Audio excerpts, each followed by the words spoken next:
Hi everyone, I hope you're all doing well. I'm JJ, and today I'm going to talk about 5 tips to help you with learning languages, especially when you're stuck at home because of COVID. Now, I know everything is different depending on what country you're in. Here in Canada, here in Toronto at the moment, we're basically staying at home. And sometimes when you're staying at home, you just kind of feel, bleh, you know what I mean? Like you kind of just you feel like this. You feel like Mr. Poopy. Hello. And sometimes you don't have a lot of motivation. Sometimes you just, you're trying, you want to learn languages or you want to keep learning languages and you just don't have a lot of energy. And that's okay. So this video is really for you if currently maybe you're learning a language, but maybe you're at home and you're wondering, what can I do at home? Or maybe you're feeling very low energy, or maybe because of COVID, there's a lot of different complications or different things in your life. This video is for you. And also, if maybe you've thought of learning a language, but you don't know where to begin. I mean, you're at home, you're bored, you're finished watching all the Netflix, and now you want to do something else. This video is for you too. So let's get started. The first thing is actually, it's not directly related to language learning, but in a weird way it is. And the first thing is to be kind to yourself.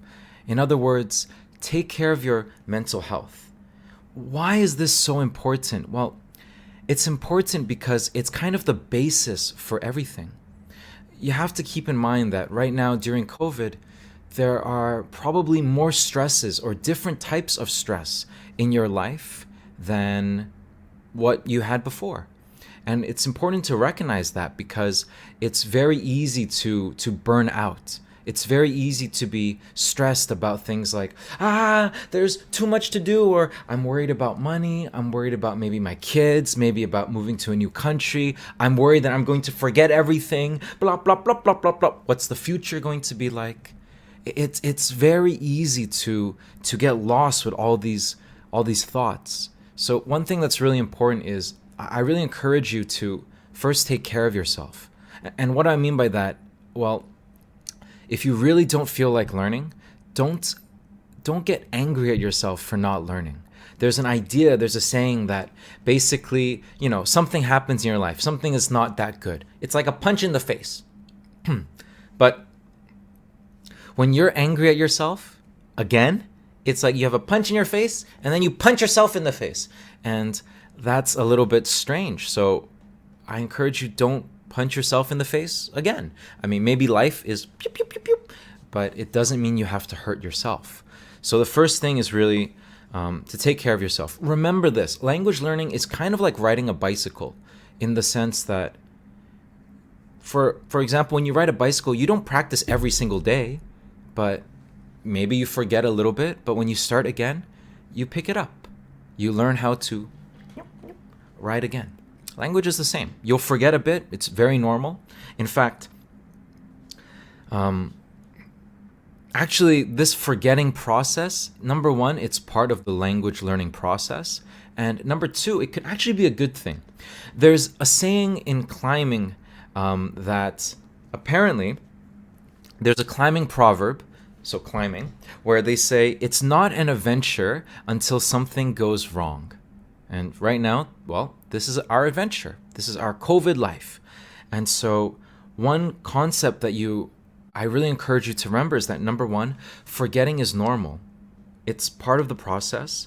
And in fact, from a book, it's called How We Learn by Benedict Carey. He talks about kind of the science of learning.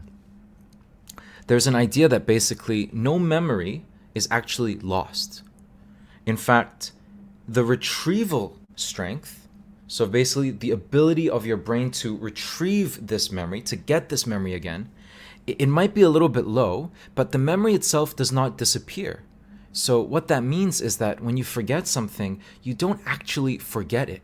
It just means that the connection maybe right now is a little bit lower. But when you try to remember it again, you will strengthen those connections.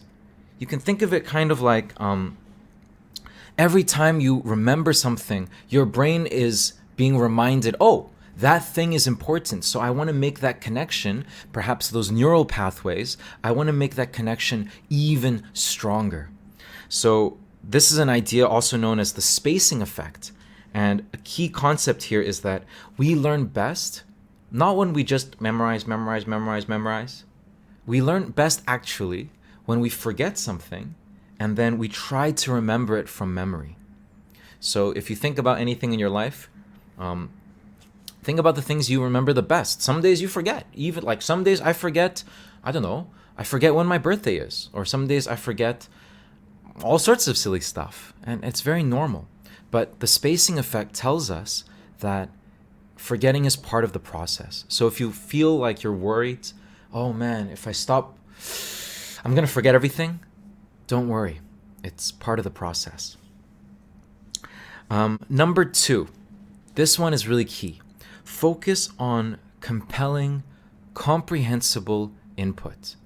Now, what the heck am I talking about? Well, there is an idea from a linguist named Dr. Stephen Krashen. He's a very influential linguist. He was a professor as well. And he's written over 100 books with 40 years of experience in the area, especially with second language or foreign language acquisition. And one idea that he has is this: we can only acquire a language. We cannot learn it. So we don't learn a language, or we don't get a language just from memorizing rules in class. That could be a part of it, but if you think back to how, let's say you even learned your own language, it's not exactly by memorizing rules. In fact, he goes so far to say it's an idea in linguistics known as the input hypothesis. Now remember, these are ideas that I'm bringing up and that I'm sharing with you. It doesn't mean that just because I say it, wow, JJ says it is 100% correct. Not always. Maybe I'm completely wrong. So I encourage you, if you're interested in these ideas, to go and research and go look yourself. There's always a lot of controversy. Some people believe in it and some people disagree. But the input hypothesis, one good way to explain it is this. We learn from getting input from compelling, comprehensible input specifically. And compelling means something that's interesting, something that's so interesting that you can't put it away. For example, when you're watching a movie or when you're reading a book, it's so awesome that you just, no more, one more page, one more episode. That feeling, when it's so interesting that you don't even remember it's in a different language. You're just so captivated by the story, or you're just, you're just addicted. The second one is comprehensible. And comprehensible basically means you understand what's happening. If people are just going, bloop, bloop, bloop, bloop, bloop, bloop, and you are like, I don't understand anything, well, it's not going to be that fun because you're not going to understand. This doesn't mean you have to understand 100%. But if you don't understand, I would say this. Think about it in life. When you go to the gym, you don't just do things that are super easy. If it's super easy, you're never going to get stronger. But if it's too hard, you're going to get injured. So the optimal place, the sweet spot, the best place for learning is just a little bit more challenging than what you're used to. And I would say the same thing. When we're talking about comprehensible input, we are talking about something that's a little bit challenging. Maybe you understand 60%. You understand the main ideas. You understand 70% maybe. But you don't need to understand everything. If you understand nothing, then maybe watch something easier. So for example, if I'm watching a TV show on Netflix and I don't understand anything, number one, I'm going to put on the subtitles, not in English, but in that language. Okay, unless you're watching something in English and you're learning English, okay, that's different. But you can make it easier for yourself, or try to watch something more simple. Like for example, I used to love, and I still love, I love using Disney. I will watch a movie or a TV show, maybe for kids, that I've already watched. Like one of my favorite movies is Moana. And I watched Moana in Spanish, but I've already seen the whole movie, so I know what the movie is about. And when I watch it again, it's easier to understand because I've already seen it, but it's still interesting. So that's the comprehensible part. And the last thing is input. What is input? Well, in every language, there are 4 major language skills: listening, reading, speaking, and writing. And 2 of them are input, or what we call receptive skills, listening and reading. And 2 of them is output, so what we call productive skills, such as speaking and writing. Wait, did I say it right? Listening and reading, speaking and writing. I hope I said it correctly. But anyway, input is listening and reading. So the big thing to know is that if you're thinking of what to do, focus on listening and reading first. Focus on input first. And when you're home, when you're bored, this is perfect for you, because maybe you have nobody to speak with. Maybe you have no friends. That's okay. I live alone. And so this is an opportunity, because actually we learn, according to Dr. Krashen anyway, we acquire language through input, through massive amounts of input. And the speaking, the writing, is the result of having a lot of this compelling, comprehensible input. Now, these 3 sections, they need to be together. If it's compelling, but you don't understand anything, you'll be like, wow, I don't understand anything. You might not learn. If it's comprehensible, but not compelling, you're probably going to quit. If it's just input, well, it's just input. So this is similar. I tell my students this all the time. It's kind of like eating, right?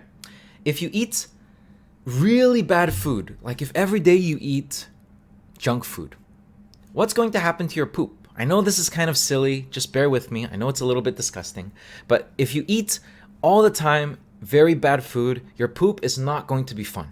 It's going to be not nice. But if you eat well, if you eat vegetables, basically if you listen to your mom, if you eat vegetables, if you eat everything in moderation, your poop, is going to be nice and smooth, it's going to feel great. This is the same thing with language. If you don't listen at all, if you don't eat anything, there's no poop. If you listen and if you read to stuff that, I don't know, maybe you're not interested in, then it's going to be very hard. The poop is going to be very hard. The speaking, the writing might not be the type that you want. So I really encourage you to think about your goals.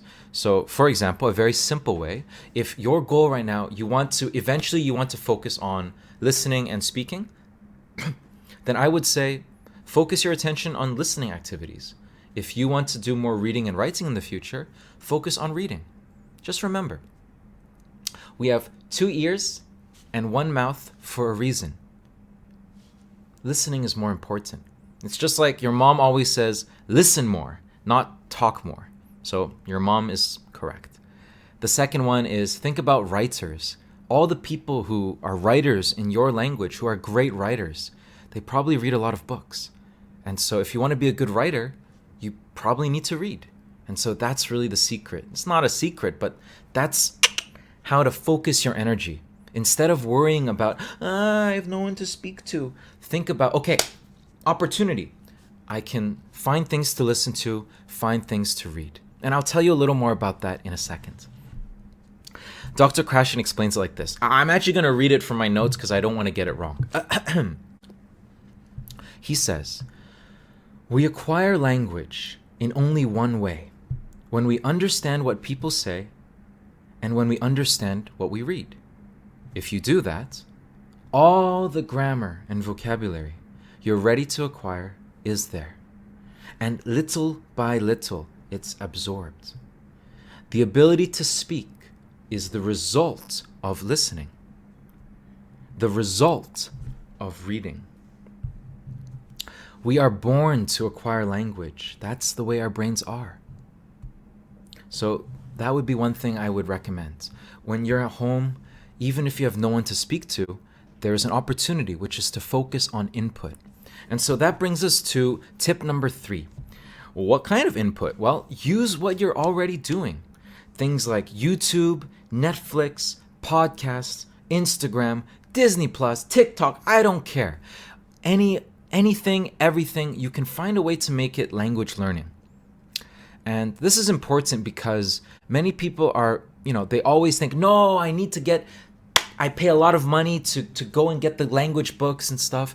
Yeah, you could, but I would say at the moment, if you already have access to the internet, then there's a lot of free resources that you can use. If you already pay for Netflix, why don't you use it for language as well? So I really encourage you. For example, YouTube, I love it. I love to eat and watch YouTube videos at the same time in different languages. Right now, for example, in Portuguese or in Spanish. There's so many different things. Here's what I would encourage. I would encourage you to think, if you were a native speaker of that language, what would you look for? Because the problem, sometimes when you're only learning, especially when you're intermediate or maybe intermediate advanced, sometimes when you're learning just the beginner stuff, when you're learning things designed for language learners, sometimes it's too slow. It's a lot of things like, hi, welcome to Canada. Welcome to Canada. Wow. And it's a little bit, it's good. It can help maybe in the beginning, but once you get a little better, people in real life don't talk like that. Like even now, I'm speaking a little slower than I normally do just to make it clear. But I encourage you to try to be okay with not knowing. So when you're watching something like at a normal speed, at a native speed, you will be watching like this. Huh? I don't understand. Am I stupid? But no. Calm down. Watch more. You'll find that, for example, when you're watching a new TV show, after you watch for a while, you will start to realize, hey, they're always saying the same thing. Maybe it's this meaning, etc., etc. As you get more familiar, things will start to make more sense. And as you watch more, you will start to realize everyone in this language always uses this expression. I've never heard it before, but let me go and find out what it means. And now that you find it, maybe you look at it on the dictionary or internet, you will actually remember it. Why? Because you've seen it. In your brain, you already are like, boop, this is important. Instead of just, here's a word, here's another word, and you don't feel which word is more important or not important. YouTube is very good. I love it. Netflix is great. TV shows, movies. I encourage you, if you watch, you can watch it with subtitles in that language. No problem. Don't watch it in the subtitles of your own language, though, because it's too easy to just start reading in your own language. And I encourage you, when you're maybe a little bit better, when you fully understand all the subtitles, turn the subtitles off. Because in real life, is there subtitles? Probably not. So when you're when you're talking to real people, you can't just go, wait, give me the subtitles. And so that's something I encourage you. I encourage you to train your ear to be able to hear these different sounds. For example, in English, we have our own music in English. Ba ba ba ba ba ba ba ba ba ba ba ba ba ba ba. Every language has its own music, its own rhythms, its own stress, intonation. I'll talk about this in a future video maybe. But these are all really key. Podcasts, something I love. I'll talk about that a little more, but podcasts are really great. Instagram is amazing. You can use it to look at memes and stuff. That's what I like to do. And Disney Plus, it's Disney, come on. So yeah, it's more exposure. It's an ability, it's an opportunity to have more compelling, comprehensible input, and it's something you probably already do anyway, so why not? Number 4, this is a personal one. I like to talk to myself. As you can see right now, maybe I'm crazy. Maybe. But it's a great way to make things real. So what I like to do is I like to talk to myself in the shower. I'll speak to myself in different languages. I'm not too worried about grammar, at least for me, just because I want to get in the habit of pronouncing things, of speaking, of making it part of my life. So I'll imagine I'm traveling, and I'm imagining I'm talking to people and things like that. That's something that I do personally. But what are other things you can do? Well, if you are my student or you were my student, maybe you have friends that you added on WhatsApp. Talk to them. Maybe talk to them every week. Practice English with them if that's the case, or a different language if that's what you want to learn. Other ones, there's technology as well.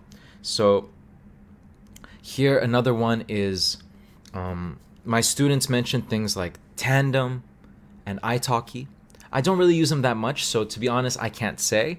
And I'm not sponsored by anyone, so these are just some ideas that I'm sharing with you. But maybe if you're at home and you want to talk to people, those could be good ideas as well.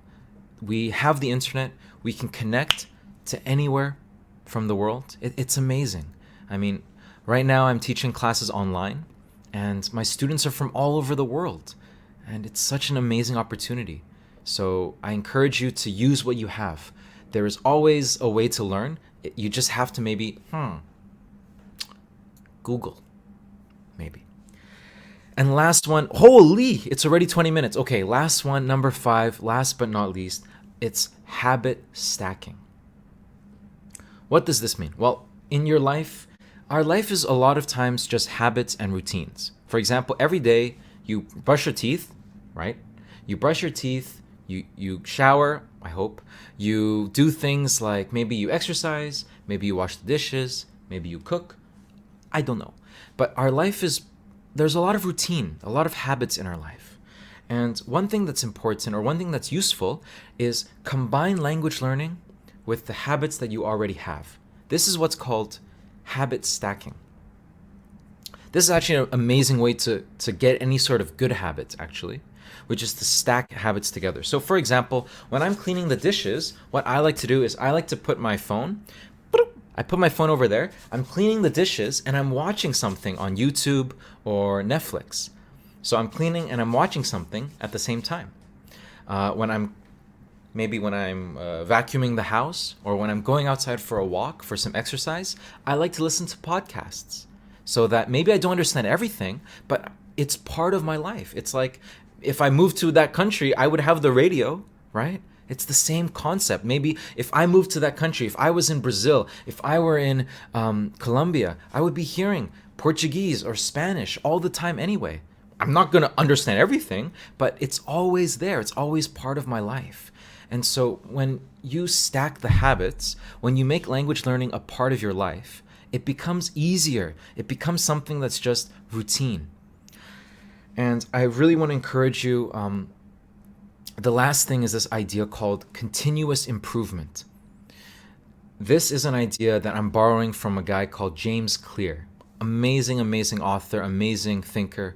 And his idea, or one idea that he expresses, is this idea called continuous improvement, which is that in reality, little improvements, they feel like this, but then they increase by quite a bit. It's not linear. It doesn't go like this.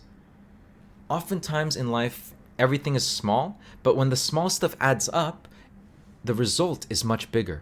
In fact, if you look at the equation, basically if you had 1% improvement every day, 1.01 to the power of 365, because there are 365 days, usually, then you're looking at around 37.78% improvement in 1 year. Why do I say this? And I'm going to send an article link. Actually, throughout this episode, I've talked about a bunch of things. There are some article links that I wrote myself that maybe will help you. One is going to be about how we learn. One is going to be about some ideas from Dr. Krashen. And this one is not from me, it's from James Clear. And it's about continuous improvement. So I'm going to share these articles. They're all free, and it's just extra stuff if you're a nerd like me. But yes, they're all for you. Why is this idea so important? Because continuous improvement shows us that we don't need to kill ourselves to learn. A little bit every day is good. And like I said earlier from the first one, if you miss a day, it's okay. Don't worry. And last thing I'm going to leave you with is this. If you're ever concerned, if you ever wonder about, can small changes really make a difference? Try sleeping with a mosquito. Bzzz. Or step on a Lego. You know those Lego blocks? Yeah, ouch! Yeah, and so there you go. Everyone, I hope this was helpful for you. I'm sorry, I know it was a little bit long, but those are the 5 things. So just to recap, just to say everything again. Number 1, be kind to yourself. Take care of your mental health. Love yourself. You're really important. If you don't have energy, if you're not sleeping, it's really hard to learn. Number 2, focus on compelling, so interesting, comprehensible input. That is going to be the key. Number 3, use what you already do. So YouTube, Netflix, podcasts, Instagram, Disney Plus, TikTok, whatever it is. Whatever you already use in your life to entertain yourself, try to use that for language learning. Why not? Don't think of it as, now I'm learning language. No. Just enjoy it. Actually, the goal is that you're enjoying it so much, you don't even realize it's in a different language. And then one day, I understand. And that is really key. Or you will be like this. I don't understand. Okay, I'm going to research this part. I'm going to look at these words, this expression. And now your brain will be ready to learn because your brain understands I'm learning this not because some teacher told me, but because I want to do it. And so the power of learning is with you. So that's number 3. Number 4, talk to yourself or use technology. So for example, talking to yourself in the shower or using technology such as WhatsApp, italki, and Tandem. This can maybe give you a feeling of sociable, like a social activity. Conversations, do they always help you improve? I don't know. Not always. There is some controversy about this. But conversations are nice because it makes the language feel real. Wow, I can actually talk to people. Yeah. And then it might give you more motivation to keep learning. And last one, number 5, habit stacking. And this is the idea that in your life, you can combine language learning with other things that you already do. And when you do that, small things, small improvements will make a big difference. So that's it. Way longer than I thought. I apologize. But you can always watch this video again. If you have any questions, if you have any comments, or if there's anything you want me to talk about in particular, maybe for next week, please let me know in the comments. So feel free to like, feel free to subscribe, tell your friends, tell anybody who likes languages, and I really appreciate you. Thank you so much. Have a great week. Please stay safe. Please take care of yourself. And that's JJ out. Bye.